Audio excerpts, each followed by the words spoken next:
This is the New England Journal of Medicine COVID-19 update for January 4th, 2023. I'm Stephen Morrissey, managing editor of the journal, and I'm talking with Eric Rubin, the editor-in-chief, and Lindsay Baden, deputy editor. Eric and Lindsay, at this point, the most commonly prescribed oral medication for treating early COVID-19 is nirmatrelvir. While this drug has clearly had success in decreasing the number of hospitalizations for severe disease, its uptake has been more limited than one might hope. A couple of factors have contributed to that. First, nirmatrelvir is co-administered with the drug ritonavir. This is necessary to prevent nirmatrelvir from being rapidly metabolized, but unfortunately, it can interfere with the metabolism of many drugs, which has limited its use in people who are receiving some classes of medication. In addition, there have clearly been many episodes of rebound viremia and recurrent symptoms that have discouraged some from taking the drug. Steve, it's hard to know what underlies these rebounds. Is it a problem inherent in this drug, or is it simply that we don't give it for long enough? It's a bit frustrating that at this point, we don't have a good study of the optimal duration of administration. It could simply be that if we gave a more extended course, the number of rebounds would fall. So, Eric and Steve, what we've witnessed over the last 3 years with the rapid development of different medications to treat COVID and the FDA using novel pathways to authorize who have emergency use authorization for medicines that we desperately needed over the last 3 years to prevent illness in and to treat our patients with illness. And I think we see that with nirmatrelvir.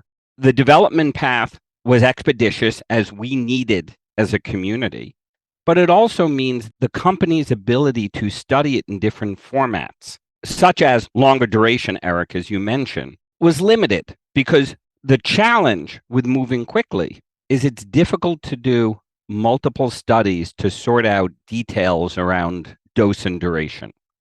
Having said that, the data that established this therapy demonstrated clear efficacy and clinical benefit, especially in those who are at highest risk for disease progression. So I agree, Eric. I wish we had higher resolution data, better defining dose and duration. However, I understand the need to move quickly to have therapies that we could use to treat our patients limited this. It's still not clear to me that the viral rebound that we've all seen in clinical practice is a property of nirmatrelvir treatment and perhaps the duration of treatment, or is a property of the virus as we understand the kinetics of viral replication over time. And data are conflicting as to the burden of rebound associated with nirmatrelvir therapy versus the burden of rebound associated with natural infection. And we need data in all these spaces. But I think we have to balance speed versus perfection as therapies are developed that have clinical benefit in the face of, as we saw in the last 3 years, a massive global pandemic. Lindsay, I completely agree with your first point about how we very rarely test the duration of therapy for any agent we have. At the same time, I'd argue that this is a pretty important question for this medication, which is being used very widely, and it would have been very helpful to test it. You talked about the various theoretical reasons why rebound might occur.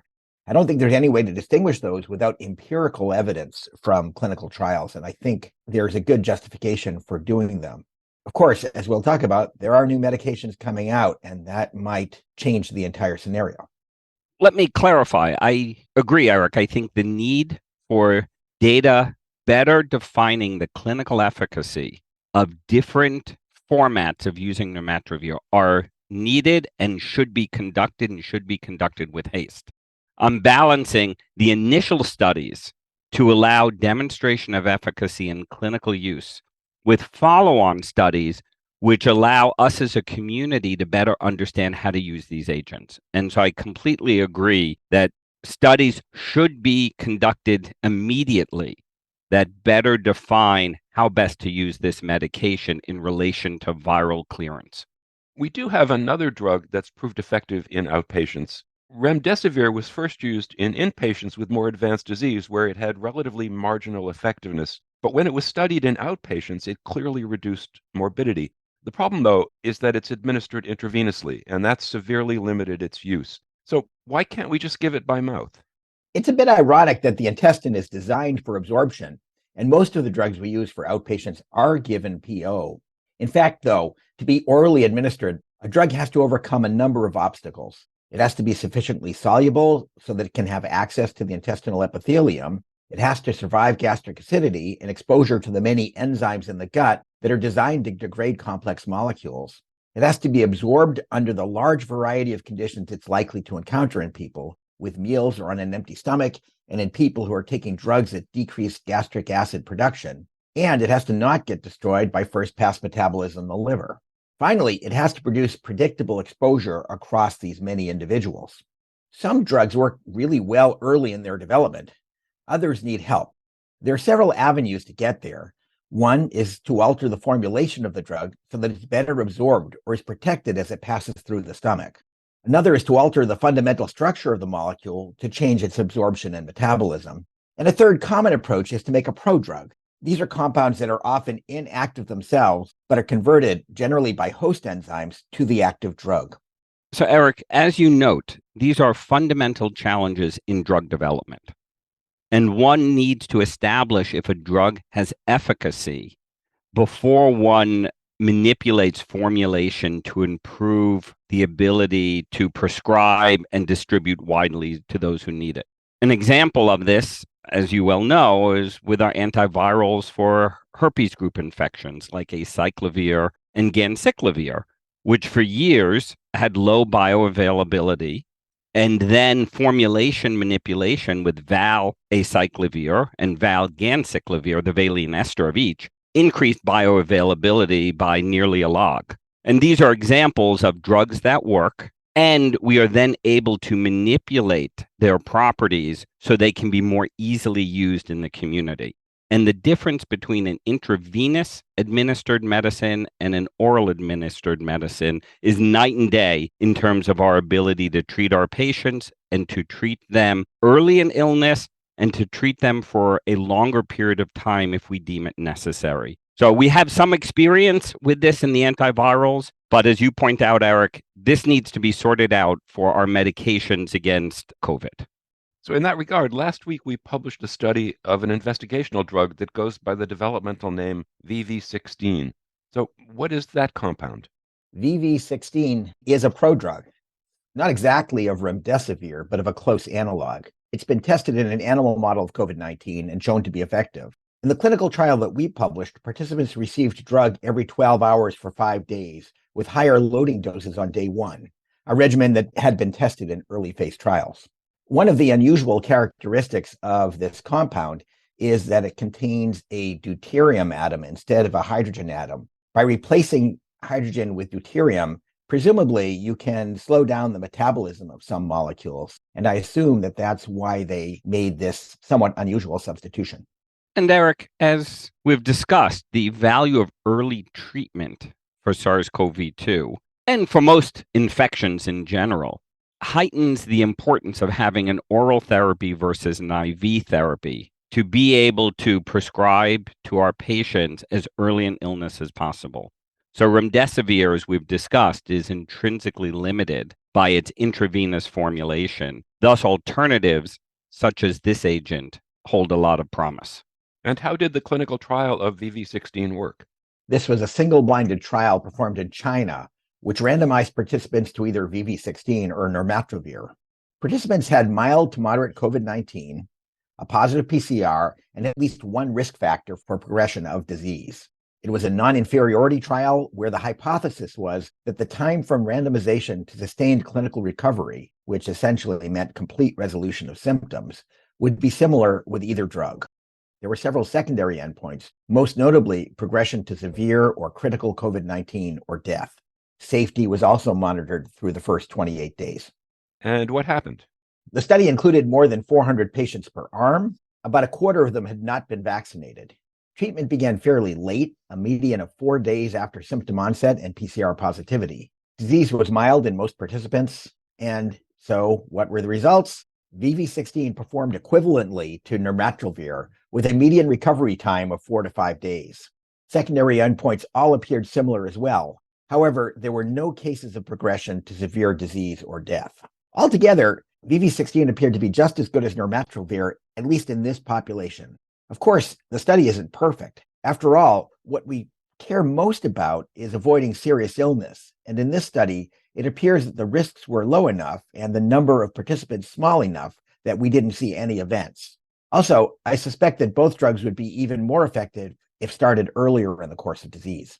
So, Eric, as you point out, what we care the most about is prevention of severe illness, which was limited in this study, both by sample size, but also by the nature of the population studied. And I think what's challenging about these non-inferiority or comparison designs is it presumes that the comparator, in this case nirmatrelvir, has a known level of efficacy in this population.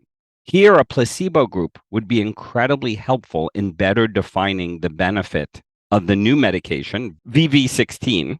However, it gets very complicated, the ethics of doing placebo-controlled trials when you're in an at-risk population with an established effective therapy, even though there may be great variability in what that effectiveness means.